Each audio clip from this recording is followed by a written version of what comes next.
Major funding for KPBS Evening Edition has been made possible in part by Bill Howe Family of Companies, providing San Diego with plumbing, heating and air, restoration, flood and remodeling services for over 40 years.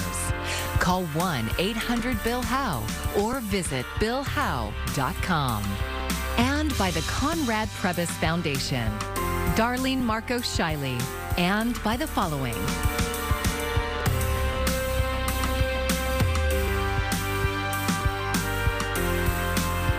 And by viewers like you. Thank you.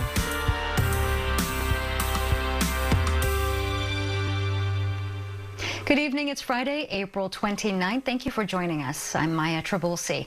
A pause on the California gas tax or a rebate for car owners may not happen after all. In fact, gas prices could rise even more this summer. That's because the state's gas tax is set to increase on July 1st if lawmakers don't act by this Sunday's deadline. KPBS reporter Alexander Nguyen has the details. In 2017, Senate Bill 1 was signed into law. Known as the Road Repairs and Accountability Act, it added 12 cents per gallon to the gas tax to pay for road repairs and maintenance. It also pegged the tax to yearly increases based on inflation. And that's where we are today. The tax is set to increase by 3 cents per gallon on July 1st. In March, Governor Gavin Newsom announced several proposals during the height of the gas price increases meant to ease the burden on Californians. Among them is a proposal to pause the gas tax's inflation adjustment. But since then, the legislature seems unwilling to do that. In a joint statement, Senate President Pro Tem Tony Atkins and Assembly Speaker Anthony Rendon said, pausing the gas tax would reduce critical funds for road repairs and improvements. The legislature is working with the governor on a deal that would provide the most meaningful relief for families. And Jane Venegas of AAA says any proposal should ensure that funding for transportation and public transit is not affected. We want to make sure that there's still funding for road repairs, traffic safety improvements, better transit options, just a safer way of getting around, not just for cars, but also for cyclists and also pedestrians. At 51 cents per gallon, California's gas tax is among the highest in the nation. But San Diego State economist Joe Silverman doesn't think pausing the tax would do much to lower gas prices. He says oil companies and retailers may pocket most of the savings. They might only pass along, 38 cents of that, or 25 cents or whatever. It really depends on market conditions more than anything else. He thinks tax rebates might make more of an impact on lower income people who may depend more on public transit. The legislature is working on a proposal to give $200 refund for taxpayers making less than $125,000 per year and $250,000 for joint filers. Alexander Nguyen, KPBS News. Some East County officials are drawing the line when it comes to a homeless encampment and the crime connected to it. KPBS reporter Matt Hoffman explains. The Sheriff's Department estimates there's probably about 35 people who sleep along this portion of Magnolia Avenue. The camp has been here on and off the last 3 years, but there's a challenge. It borders multiple jurisdictions, from the unincorporated county where it is now to El Cajon and even Santee. Homelessness can't be solved, in my opinion, by the county going it alone, or the city of El Cajon going alone, or any other community in East County going it alone. For far too long, we've been pushing the homeless down the street instead of off the street and giving them a chance to leave the street. Supervisor Joel Anderson is putting together a plan to have the county work together with El Cajon and Santee to help get people into housing. Just in recent weeks, county efforts have resulted in about 60 people finding some type of housing. That's largely through hotel vouchers. Anderson says working together will take more time, but says it's a more permanent solution. Now, will some people still keep moving? Of course they will. But if El Cajon is out here with us, if Santee's out here with us, and we're a united front, then we're going to solve it. At Friday's news conference, there were some upset business owners and residents complaining about recent alleged crimes stemming from the encampment. It's still continuing. every single day. The sheriff's department says there generally is some crime at encampments, and they have made a few arrests here recently relating to outstanding warrants, but they say they aren't able to tie a lot of crime to people living here. There are crimes in the area. There are crimes all over the place, but there's no direct relation to this homeless encampment. Supervisor Anderson's plan requires buy-in from nearby cities. Some are asking why the county can't just clear people out of this area. Officials point to case law that says they can't criminalize homelessness without first providing shelter options. And there are a very limited number of shelter beds in this area. The county is making money available to try and make more of them. Countywide, we're all identifying what are the needs, how can we get there, and as the chair mentioned, in the state of the county, there's some opportunities to work with cities to be able to increase those shelter beds and beds in general. The county says they will continue to have staff out here offering hygiene kits and also helping people connect with resources like CalFresh. They say they will continue to do cleanups in the area too. Matt Hoffman, KPBS News. A former U.S. Marine has been killed fighting on the front lines in Ukraine. Willie Joseph Cancel's family says he was working there with a private military contracting company because he believed in the cause. Reporter Isabel Rosales has the latest from Ukraine. Away from home to fight the Russians. An American killed in action. Willie Joseph Cancel's mother says he signed up for war because he believed in what Ukraine was fighting for. What a devastating piece of news this has to be for them, for anybody to lose a son, a brother. The 22-year-old, one of more than 20,000 foreign fighters spanning from 52 countries who have asked to join the fight, according to the Ukrainian Defense Ministry. Cancel's mother says he was working for a private military contractor. On the ground, a dire reality. Frustrations mounting. Unfortunately, situation is very awful. The latest Ukrainian mission to get trapped civilians out of a Mariupol steel plant, a failure. Among the hundreds there, children as young as 4 months old. Concrete and steel. A Russian bombing collapsing parts of the plant and striking a field hospital inside. The mayor says more than 600 people are hurt. The situation is critical. It's beyond a humanitarian catastrophe. But war ebbs and flows. U.S. and NATO officials say Russian forces are making some progress. This enemy is very, very strong. Ukrainian officials say a Russian missile barrage injured several people in Kyiv Thursday night. The same city and around the same time as a high-profile meeting between Ukraine's president and the UN's chief. In Washington, Isabel Rosales, KPBS News. And as we speak, University of San Diego students from the Joan B. Kroc School of Peace Studies and volunteers are packaging thousands of meals for Ukrainian refugees in Eastern Europe.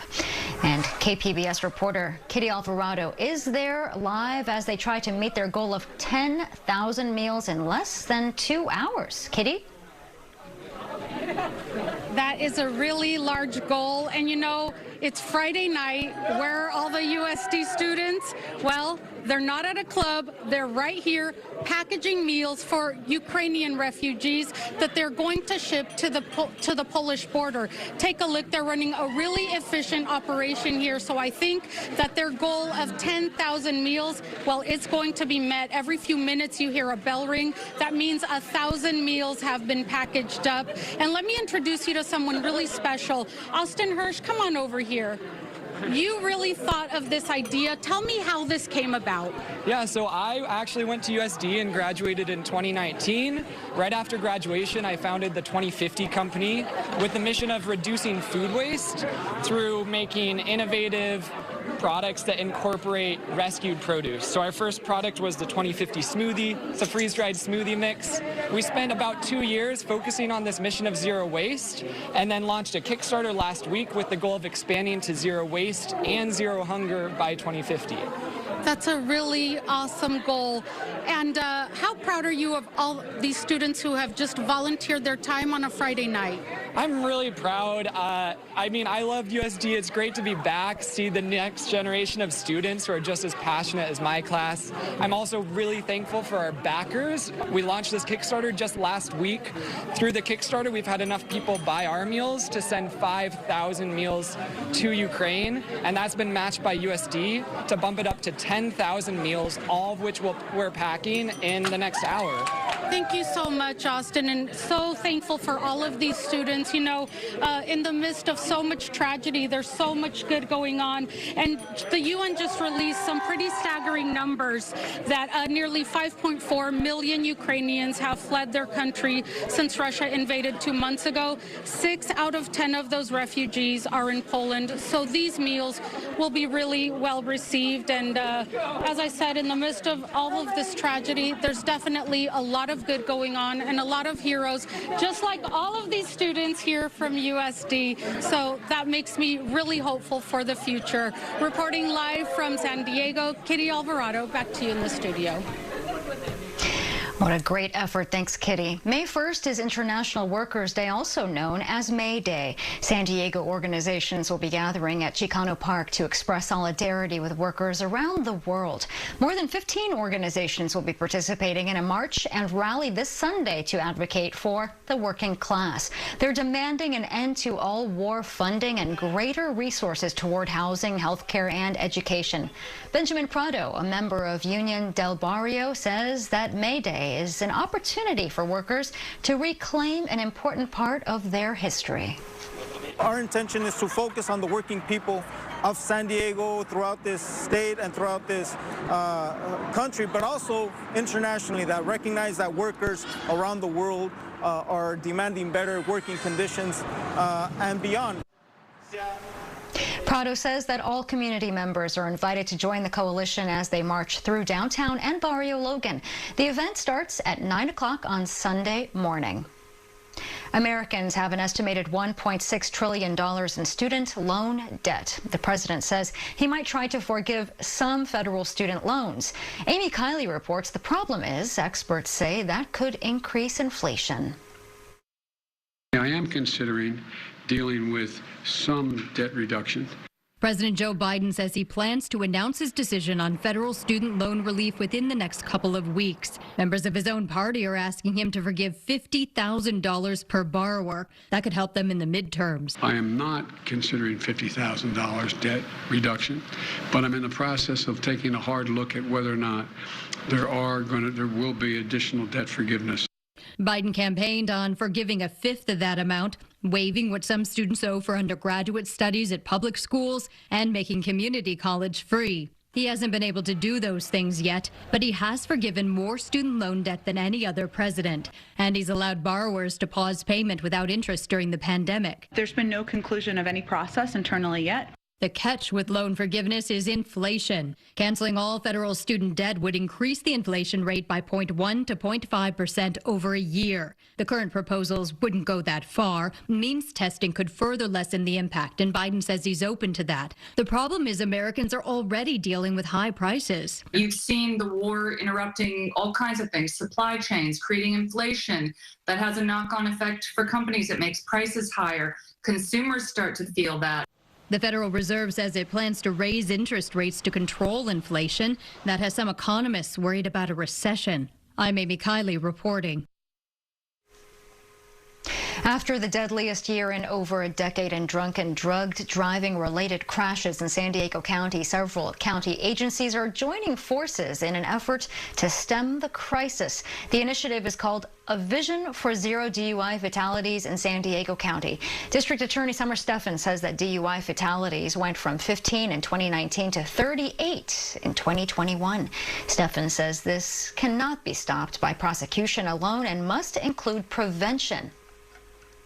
We can never return a life back to our community, and we can never eliminate the lifelong suffering that families feel when they lose a loved one in a manner that is so preventable. Every day we hear about a fatality, a crash, a DUI. It is a reality, but it doesn't have to be. The campaign will focus on prevention methods to reduce drug and alcohol use and increase driver education and promote ride sharing. In just days, residents across San Diego and Chula Vista will be automatically enrolled with a new electricity service provider. The change is designed to transition hundreds of thousands of residential customers to more renewable forms of electricity while maintaining competitive pricing. The new provider, San Diego Community Power, will offer rates that are priced 2% below SDG&E service, at least initially. Rates will then be reviewed about once a year with input from a board of local elected officials. Customers can switch between SDCP's two renewable plans or opt out at any time.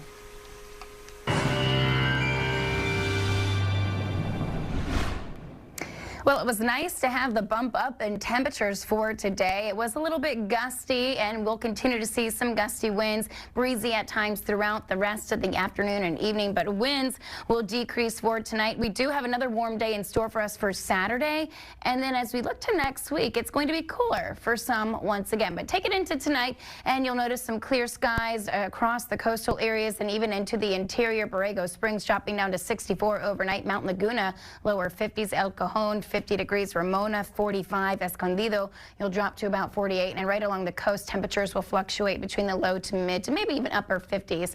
So let's talk about Saturday. Seasonal temperatures across the Great Basin. As we head further to the south around the San Diego area, heat will continue to build, but it will really stretch across Phoenix. And of course, we do have some concerns for fire weather danger that will continue across the southwest. But throughout your Saturday, clouds and of course that marine layer that will kind of lift off, and you'll get loads of sunshine, warmer temperatures as we mentioned once again. In fact, Escondido, you'll rise to 78 degrees. El Cajon, 82. Look at Borrego Springs coming close to some triple digits. Mount Laguna, you will even come close to flirting with temperatures into the lower 70s. So if you like the warmer weather, that's what you have for your Saturday. For Sunday, lots of dry air in place along the coast and interior, especially out to Albuquerque, but you will see some valley showers and maybe even some mountain snow showers into those higher elevations. All right, 5-day outlook. There's that cooling trend that I mentioned that you can see from Sunday to Tuesday for the coastal areas. For inland, you really don't see that cooling trend until you get to Tuesday. You'll have some low clouds once again, and temperatures will only top out into the lower 70s and then rise to the upper 70s once again by mid next week. For the mountains, it's stable with some 60s for your Saturday all the way through next Wednesday, and some warm temperatures for tomorrow, slightly cooler by Tuesday of next week. For PBS News, I'm meteorologist Michelle Rotella. Twitter is standing up to misleading advertising on climate change. On this day, which happens to be Arbor Day, the social media company announced a ban on such ads. In a post, Twitter said, quote, "Climate denialism shouldn't be monetized." Twitter has been a major talking point this week as Tesla CEO Elon Musk acquired the platform for $54 a share, valuing the company at $44 billion. In today's Friday Business Report, Miro Kopik talks about what taking the company private could mean for advertisers, stakeholders, and the users of the social media company. Advertisers are certainly going to be wary of what's going to happen to Twitter, and is it going to align with some of their values and where they choose to place their advertising. Employees are not excited about this. Over 7,000 employees are not. There's going to be no layoffs as it stands right now, but but employees are not very happy with this move with their current management team and with Elon Musk. There's certainly been concerns across the political spectrum, but certainly civil rights groups are concerned about this move. And then finally, as we said, this deal has to have regulatory approval. So not only do shareholders need to approve it, so somebody can come in and actually bid more than Elon Musk has right now, but also regulators have to approve the deal, and management believes that it's going to take 3 to 6 months. And so if that's the case, the clock is ticking. Once this goes private, might be a very, very different company and a very different business model. And Congress, if not anything, has been very concerned about social media companies. They regulate TV, radio, print. Social media companies are not regulated, and are they considered media companies or just platforms? So that's going to be the next discussion, and this deal is going to foster that discussion much more aggressively in the coming months, especially during an election year. Woodruff tonight on the NewsHour as Russia continues its assault on Ukraine. We report the latest from the war zone. Coming up at 7 after Evening Edition on KPBS. This is a big weekend for some North County students who will compete in their first high school speech tournament. The competitors are mostly Spanish-speaking children from migrant families. KPBS education reporter MG Perez shows us a lesson in true determination. 1, 2, 3. Important points to include in an effective thesis statement when making a compelling argument. Cesar Rodriguez can do it in Spanish and English.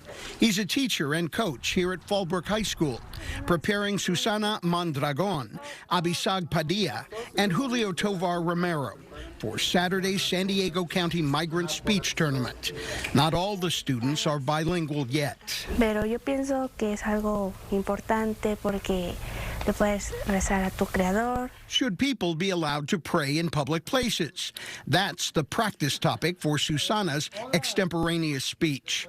Mr. Rodriguez faces a few challenges in coaching these students. We demand them to think, and it's like, oh, what do I do? And they try to go to the cell phone or ask Google, and it's like, no, you cannot use it. Like, oh, it's like removing their support. Support is important. These students and others preparing for Saturday's tournament come from families who work in avocado orchards and orange groves or plant nurseries, parents who want their children to succeed and not get left behind or demeaned because of their background. Either language, we support them in developing any of those language-based skills so they can do well and show their proficiency in speech. It's working. En mi opinión, yo creo que sí se debería rezar en público ya que no es algo ofensivo. This program gave me so much opportunities for school and college and gave me information about school. Algunos piensan que es algo tonto porque no son religiosos o no respetan. If you want to convince the boss to accept you into the job, you know, you have a good way of, I guess, persuading them. That is a message clearly understood. Muchas gracias por su atención. MG Perez, KPBS News. A group of World War II and Korean War veterans are on the trip of a lifetime. Honor Flight San Diego is taking 85 veterans and their companions to Washington, D.C. This morning, volunteers stood in uniform, cheering them on as they made their way to Terminal 2. Many of these veterans say this trip couldn't come soon enough. Excited to see all of the veterans and camaraderies, and maybe I'll meet some of my old shipmates. When people tell me, thank you for your service, I get goosebumps. You know, I see an American flag, I get goosebumps. Event organizers say they expect hundreds of people to show up here on Sunday to welcome these veterans back home. An event and vendor space in City Heights has reopened to the public after a 6-month hiatus. KPBS Big City Heights reporter Jacob Ayers says Fair at 44 has the local community and entrepreneurs excited to come back together. On busy El Cajon Boulevard, a pop of color breaks up the scene of constant cars and small businesses. The vibrant lot is called Fair at 44. A business hub for local entrepreneurs and community events. It's just reopened after being shut down for half a year due to nearby construction. Being in the trailer, it's a great time, right? So on so many different levels, it means so much. Tayari Shorter and Keyshawn Weaver are excited to get things back up and running at their on-site cafe. A lot of people in the community were kind of sad to see that this place was shut down, but now that we're open back up and we're getting the word out to people, letting them know that we're back and running. We're starting to see more foot traffic and more street traffic as well, you know what I mean? Tootie Thomas is the executive director at the El Cajon Boulevard Business Association. They see the opening as Fair 44 3.0. The original version opened 5 years ago, and there were 2 shutdowns over the past couple years due to the pandemic, and most recently, that construction. So we have a market on Wednesday with the IRC that is all immigrant and refugee owned and run, and Sunday market, which will have more of a mix of made in the mid-city items. We'll also have entertainment and a barbecue. Another vendor team at Fair 44 is mother and daughter Linda Garcia and Luz Maria Clayton of Arte de Luz. They were able to open a brick-and-mortar store in City Heights during the pandemic to sell their art and clothing influenced by their Mexican heritage. We're getting more people coming in, for example, if they need a quick birthday gift and they're just working at the deli across the street, they'll come to the shop and pick up a little gift. So we do get people saying, wow, we really needed some cultura, some culture in this kind of regard, you know, in the neighborhood. The twice-weekly marketplace of startup entrepreneurs prioritizes immigrants and refugees like Prince Shamamba. He's a tailor by trade who's originally from Congo, but was a refugee in Uganda before coming to San Diego. These are made by some women back in Uganda. So when we do, they make them, we sell them here, and the revenue go back to them. To buy products from small businesses like the Dojo Cafe, Arte de Luz, and Huruma Clothing, the Fair at 44 Market is open Wednesday and Sundays from 3 to 7 p.m., with the location serving as an event space on Fridays and Saturdays. Jacob Air, KPBS News. Jack in the Box is going high-tech. The fast food chain is testing robots in the kitchen. Miso Robotics announced its partnership with Jack and is deploying its Flippy 2 and Sippy Core product lines in a San Diego location. These products use artificial intelligence, data analytics, and machine learning, which creators say will help maximize efficiency. Officials say the move could help increase service, promote safety, and reduce costs. You can find tonight's stories on our website, kpbs.org. Thanks so much for joining us. I'm Maya Trabulsi. Good night. Major funding for KPBS Evening Edition has been made possible in part by Bill Howe Family of Companies, providing San Diego with plumbing, heating and air, restoration, flood and remodeling services for over 40 years.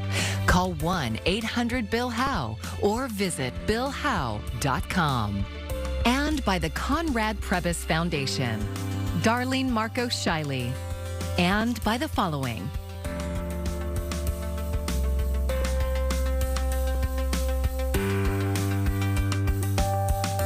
And by viewers like you. Thank you.